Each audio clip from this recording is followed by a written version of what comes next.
gonna go for a lunchtime ride today.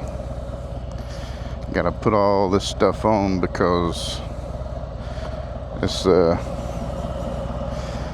regulation set forth by I don't know, the Army.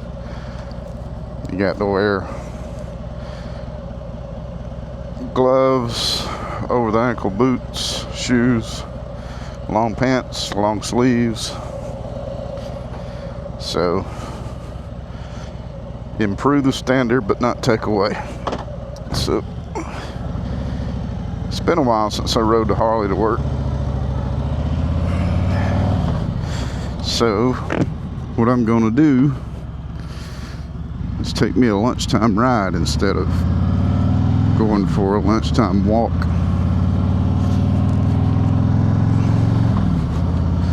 I gotta make this machine worth the payment. Just like any other day, I want to maximize my lunchtime, get out of the shop, stay off the phone.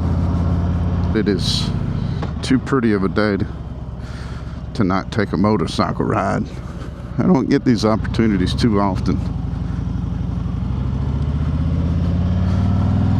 One of the reasons I got this motorcycle was I've always been the kind of guy that liked to do things, ride four-wheelers, motorcycles, do things outdoorsy kind of stuff. And I had just spent several years after her surgery, you know, not really having a hobby. And after we got kind of settled in, you know, after I took this job on Fort Benning, our finances got a little bit better. And, you know, the more regulated work schedule, getting the full week of hours. Because beforehand at Walmart, you know, it was working till the work was done, and I was in a department that we could finish our job quite early. So I wasn't getting a whole lot of hours, and I was choosing not to stick around and do extra work to try to get the hours. I was just finishing my part and going home. So getting this job on Fort Benning really helped our finances out. A while back I was wanting to do a little bit more, and still had some friends that went to the ATV parks riding their side-by-sides. They were still getting together and having a good time with each other, and I was wanting to maybe get back into it, go ride with them every once in a while. And my first thought was try to get a toy hauler that my pickup truck could pull, and so that way I could roll Mandy's wheelchair up into it and she could stay in the camper while I went and rode four-wheelers, and I'd go ride, come back, tend to her, you know, make a sort of a vacation weekend out of it. But everything I was looking for is trying to make it as comfortable as home for her. A nice recliner in there. It means to watch TV, good air conditioning, and, you know, sizable, so that way it wasn't such a tight squeeze with everything, and a place to, you know, a shower that she could get in and I could give her a shower. She was open to the idea, but the more we looked around, the ones that would suit the living needs were kind of outside of the towing capacities of my truck. So financially it just wasn't feasible to try to get a camper that would suit our needs and then turn around and have to go get another truck to pull it. So after several months of, you know, debating, deliberating over You know, could we pull this off? Would it be worth it? Could we afford it? We just decided that it was too much of a gamble to invest all that money into something that we wasn't sure that we could actually use. Because after that, I started looking at motorcycles, and just wanted some form of recreation. And at first, I wanted maybe a adventure bike, enduro, something off-road. But honestly, to tell you the truth, I didn't know where I would be able to do any off-roading or, you know, track riding or woods riding. I didn't have any legal place to go do that, so that's why I settled on the Harley, because I've never owned a Harley Davidson, and honestly I never really liked the look of them too much. There was a couple over the years that I liked, some, you know, some sharp looking Sportsters, or the old Night Train Softail. Used to really like those. I think I just kept on and on until Mandy was just frustrated enough that she just said, just go get what you want. And so I ended up with this 2021 Street Glide Standard. And honestly, I thought I was very well proficient with riding motorcycles and stuff. But I had never ridden a touring bike before, so quite honestly, I've bit off more than I can chew with this motorcycle. But I bought it, so I got to live with the decision. So I had to stick with it. So had to learn how to handle, you know, the big heavy touring bike. Wasn't used to the first gear being so geared so high. So watched me some YouTube, specifically Jerry Palladino, motorman. He was a motor officer in Florida, and then he had been making a bunch of how-to DVDs and YouTube videos on how to ride these big touring bikes. So learned a lot from him, and practicing in some parking lots. I knew how to ride. I knew how to, you know, operate the drivetrain, shift with a clutch and all that good stuff. It was just something I'd never done, is operating a big heavy touring bike. This thing weighs what, 800 pounds or something. But I still consider myself a bit of a timid rider. You know, I try not to try to make sure I don't get myself in over my head driving too fast, and just kind of take it easy. I want to use this motorcycle for what it is, just a way to relax and enjoy the open wind.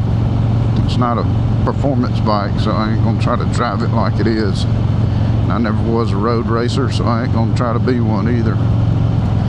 For me, it's a way to get some recreation while I'm going to and from work.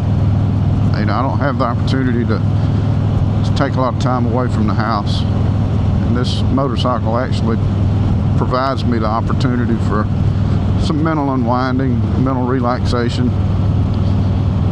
and something to enjoy to do and to have. It's like killing two birds with one stone, and I get that mental unwinding when I'm riding to work, home from work, and take these lunchtime rides. And this week is going to be some good riding weather. There shouldn't be no rain in sight for the next 3 days. Over here to the right, that graveled road right there leads off into a training area where they train with tracked vehicles. A lot of M1A1 Abrams train out there, you know, up and down terrain. One day I went out there in my pickup truck. There was no signs telling me not to go out there. I didn't realize it was a training area. Kind of got lost out there, and luckily there was Google Maps has all those different roads and tracks out there mapped, so I was able to map my way back to the trailhead. When I was coming out, I come right up on a parked Abrams tank, cannon pointing at me. There was a couple soldiers out there cleaning it off. I just drove right on by them, worked my way out of there, and I didn't look back. When I got out of that training area, I headed on back to the shop. I didn't stop, ask nobody or nothing. I just got my butt out of there because I definitely didn't want to get fired by, you know, messing around. Ended up in a training area.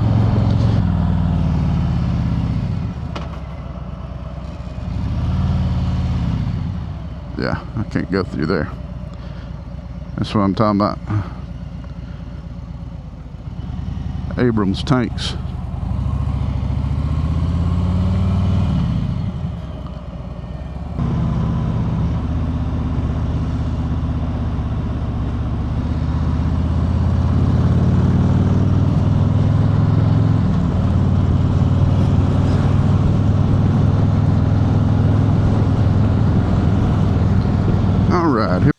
All right, there's a little picnic area off to the side of that pond I just come by, and the whole thing with buying the Harley, it was just I just wanted some form of recreation, you know, try to find things that improve life with being a caregiver spouse, because you know it can get a little bit mundane sitting around the house with nothing to do. And on the flip side of that, I don't like to try to find so much for myself to do that I'm leaving Mandy out of things. So I try to offer up to her, and we spend a lot of time at home. I ask her if she wants to get in her chair and go in the backyard and stuff, but you know, throughout the summertime it's just too hot, and then you know we don't really have much of a winter, but we kind of set on our heels long enough for it to get too cold to go outside. So either way, it's for her, it's just more comfortable to stay in the house. She loves her recliner. She likes sitting there. It's her little safe space. But I know I should probably advocate more for her getting up and getting out and doing things. But yeah, it's just some of the things I try to do to stay sane, keep from going crazy, being a caregiver spouse. You know, sometimes the day-to-day can get monotonous. You know, keep doing the same thing over and over. And sometimes you have this panic feeling coming over you. You're thinking, man, this is the way it's going to be for the rest of my life. And that's true. It is going to be that way. And but sometimes it's like whenever I get too far out of fellowship with God, some of that anxiety and panic comes over me, and I feel like I lose my purpose a little bit. I lose track of what I was put here to do, and you know, I just have to get back into prayer and, you know, confess whatever's going on, and to get back in fellowship with the Lord, and that feeling of I say righteousness, but you know, because of Jesus' blood, we were made righteous. So it's not so much on what I've done or what I'm doing, but to go back and rely on the promises of Scripture, and to get back in the right standing with God, and it renews my spirit.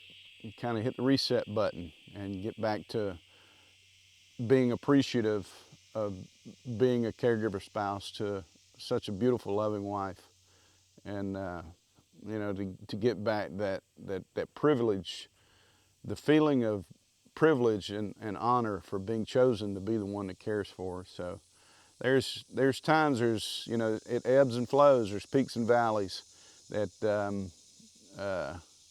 you know, you got to work through them and come back to the blessing part of it. So you know, I enjoy the things that I have. I got plenty of toys and stuff to keep me happy, and things to help me, you know, live a fruitful life. But even in the midst of that, sometimes I just get to drifting and get feeling all poor pitiful me.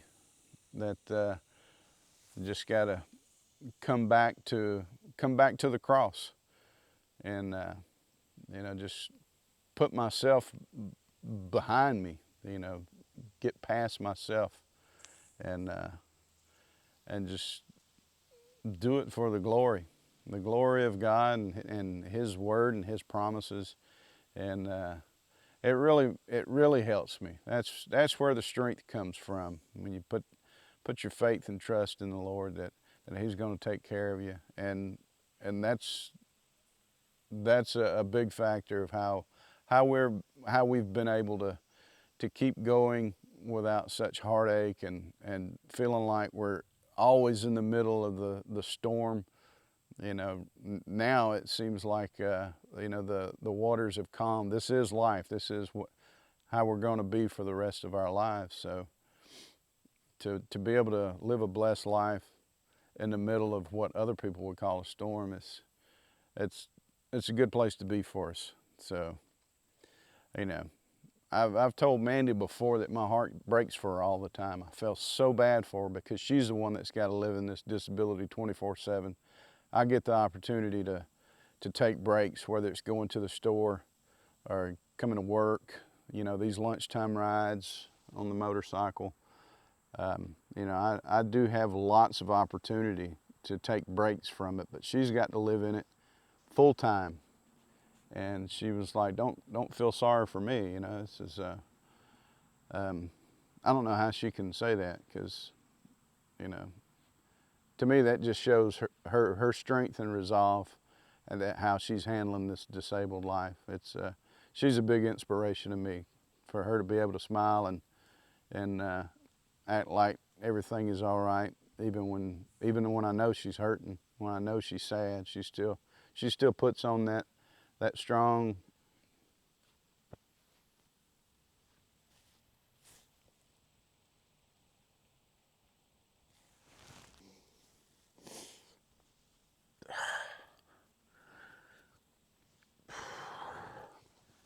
I'd say she's the hero in this story. She's the backbone for the whole family. All right, y'all, I'm sorry. I guess I had to have a moment. Sometimes you just need to kind of bleed off some feelings sometimes. So anyways, almost 15 after 12. It don't take long to get back to the shop, but somebody lost their blanks. I don't know what they're doing out here. This isn't a training area.